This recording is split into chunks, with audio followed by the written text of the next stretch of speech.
how can you get back into karate training after a long break? So I often get people saying to me that they used to train in the past and they want to get back into karate. I'm going to give you a few tips and a few things to think about in order to have the most successful transition back into training after a long break. You know, it's New Year coming up, the end of 2024, and a lot of people will have these kind of resolutions where they're going to get back into training and restart their karate journey. So hopefully this video gives you some ideas on how you can best get back into training, or otherwise if you're an instructor, if you're a sensei, a coach, and you have people coming to you with these kind of things, you can hopefully help them out with some of these ideas. So as always, I don't want to waste too much time with these videos. Let's get going. So the first thing to think about is that you are not going to be at the level you were when you stopped training. You have to be realistic with yourself and understand that. If you understand it and you come back into training, you're going to have a much more successful re-entry to training without those expectations of being as you were back then. You know, a lot of people have not trained for 10 years or 5 years or 8 months or whatever it might be.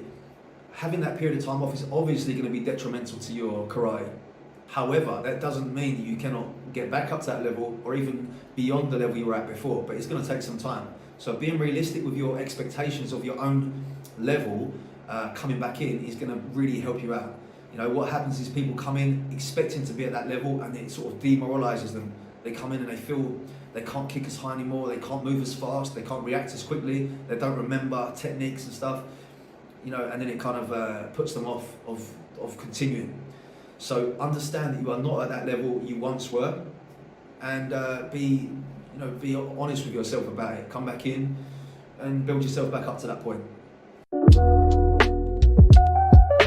So the second point I'd like to make is to also be realistic with what you can do. You know, it's all good being very enthusiastic, but I've had students come back to me after a long break and they say, I'm going to do every day, I'm going to train 7 days a week and I'm going to do every session there is and I'm going to get my black belt and all this kind of stuff, you know.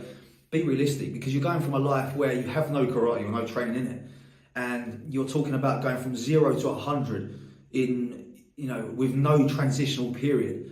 Be realistic. You know, if you're only going to be able to manage twice a week, then just be honest with yourself and do twice a week. That's fine. Don't come from a lifestyle where there is no training and try to pack in a full program of 7-day-a-week training to that life.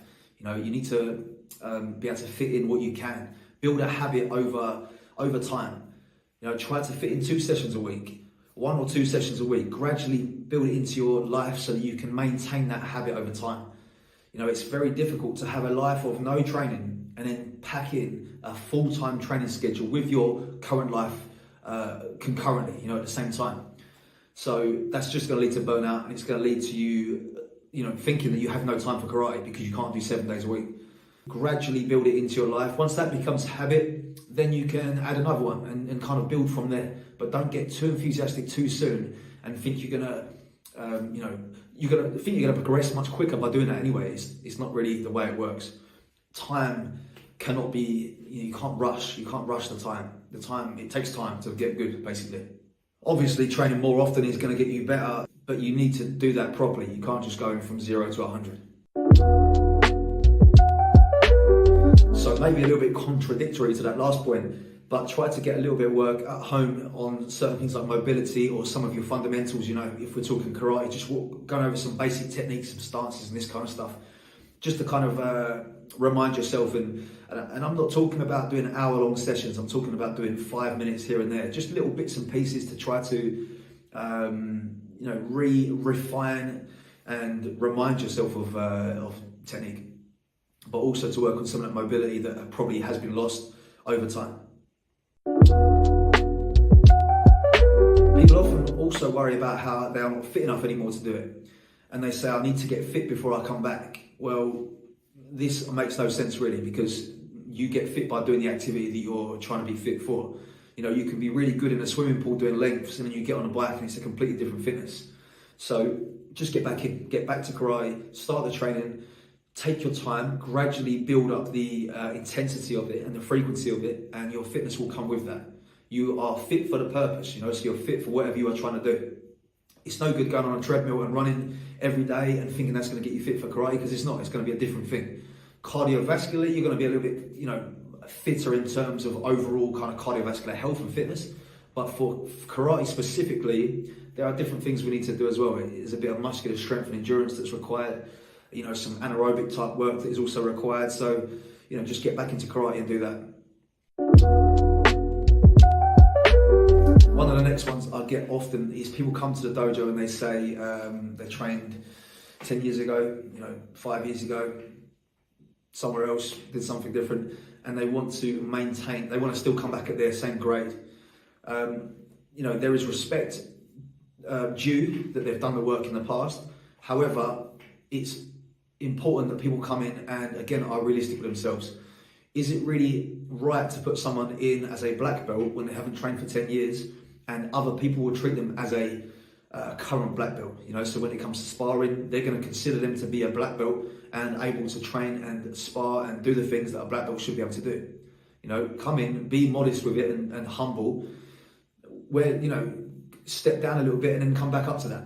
What I would normally do is let them come in at a, you know, maybe wear a white belt for a little while, and then they can probably wear their black belt after a little while. Or if it's a different style, sometimes it's different. You know, I'll grade them accordingly, depending on where they're at. But getting too obsessed with grades and stuff is the wrong mindset.